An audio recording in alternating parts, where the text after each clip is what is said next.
This program is brought to you by the James S. Holloway Foundation, supporting business development through a combination of international outreach and community initiatives, and the Ted and Ann Warner James and Foundation, Ann innovating community Alfred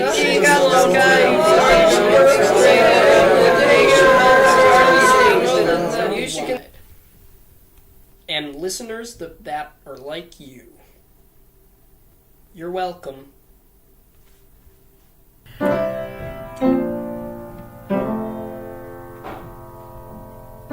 Welcome to Homestead Moments with Ben Balmer. Where the sky is blue, the doors are unlocked, and the house soup is always minestrone.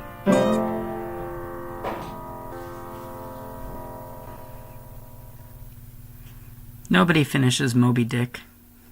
We all want to. We all pick it up and open the first page, intent on following the beautiful quest for revenge. My dad tried, but he left it on the doorstep the day he walked away. His bookmark was on page 156. I don't know. Maybe it's just human nature to not start the things we finish, and to start things we know we won't finish. Today on Homestead Memories, we're going to be talking about the quest for revenge, and how it consumes us, and in the end, lies on our porches just like that book my dad left. And our story starts with something so integral to all of our lives, something certainly integral to mine. So small, about the size of a bread box, and yet containing the source of life.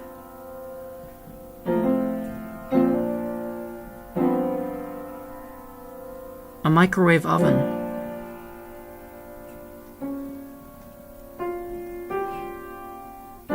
Pastor Jones spent most of his life preaching for the First Congregational Church of God. He didn't believe in God, but he liked to preach it. It gave him a rush to feel that the people were believing in his lies. The only thing he did believe in was his well-made microwave oven. It sat on the countertop in his home, glistening with the sheen of the sun, brighter than 1,000 flames. He put only the finest pieces of toast in its vicinity, and each one he ate with the holiness that he did not believe in. Worlds upon worlds and memories of toasts long past were contained within that device, and one day he awoke to find it missing. But this story isn't about him or his cooking appliances. He lived a long and toastless life and died unfulfilled and unsatisfied. He was buried surrounded by mountains of toast, uncooked and unloved. Only 3 people came to his funeral: his Uncle Phyllis, his Aunt Phyllis, and his cousin Phyllis. They all stood around his grave, trying to say good things about him, but all they can think of was his love of toast that had consumed him later in his life. Eventually they all gave up and shouted at the gravedigger about what a hollow and empty man he was. The gravedigger secretly loved toast and said nothing in response. The gravedigger went home, shook by the revelation that these people could hate toast. He began to reevaluate his life from his birth to his eventual death. He stood out on the balcony above his house, looking out across the waves, his eyes placid seas of discontent. He felt like he wanted to tell all the people he cared about that he cared about them all along, and then jump off the balcony into the ocean, only to swim to the surface, denying himself the death he deserved. It was creepy how much he liked toast.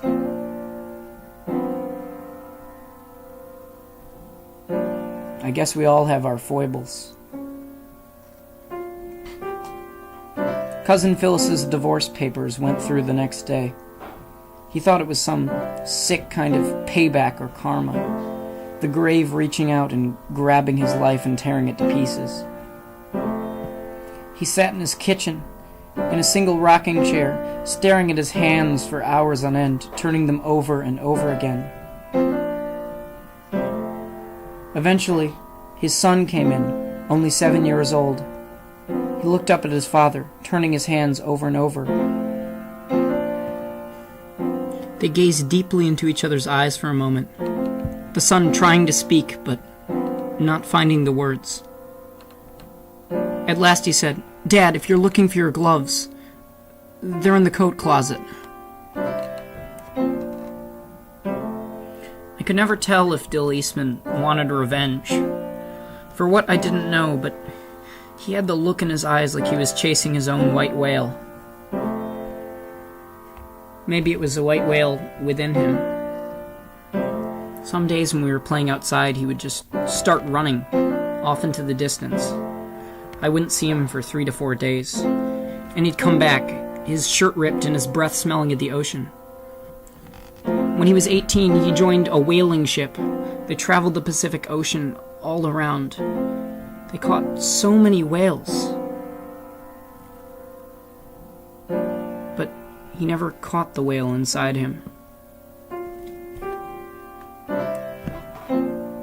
I wish I had a whale inside me to never satisfy me.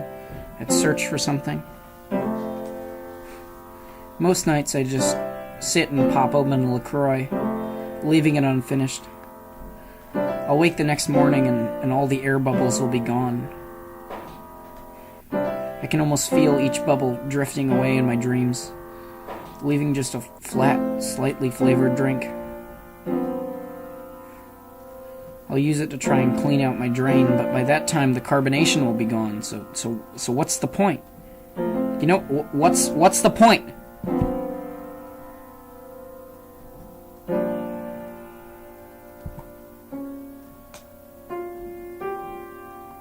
On one of those LaCroix afternoons, I visited the grave. The grave surrounded in toast. Well, uncooked toast. It was really just bread. I ran my fingers across the bread. Felt the tragedy of the situation beneath my fingertips. I mean, that's the thing about revenge, you know? It's not always, a movie where Liam Neeson finds his daughter and kills all the murderers.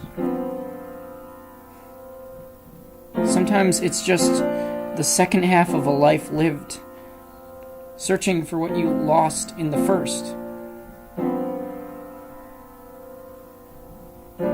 Maybe regret is a dish best served cold. Pastor Jones' eyes flickered open to find himself at the pearly gates. Of course, he didn't realize this at first. The pearly gates looked exactly like a Bob Evans in Lansing. Except the weirdest thing is, if you actually go in and order the biscuits, they taste like the gravy, and if you go in and order the gravy, it tastes like the biscuits. But that wasn't the point. He walked into the Bob Evans to find God himself standing behind the counter. He asked him, "Pastor Jones, what have you done to deserve your place here?" He said, "God, I've pursued something my entire life. I've treasured my microwave oven in the search for it. I put toast in it every day until I lost it." And God said, "You don't put toast in a microwave oven," and sent him to hell.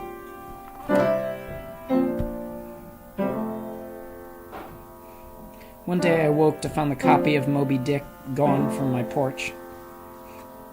I don't know how it made me feel. I guess that bad memory of my dad was gone, but in a way it made me sadder. Someone else had picked it up. They were going to start it and not finish it. Just like they were going to start a family and not finish it.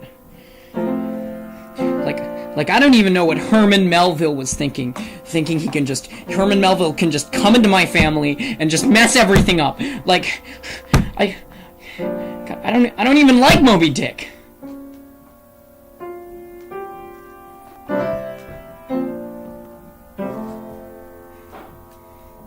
A man sits on a rocking chair in an ornately decorated living room. It's filled with things that are too new, too recently acquired. It's like he's built it around him, the platonic ideal of a life.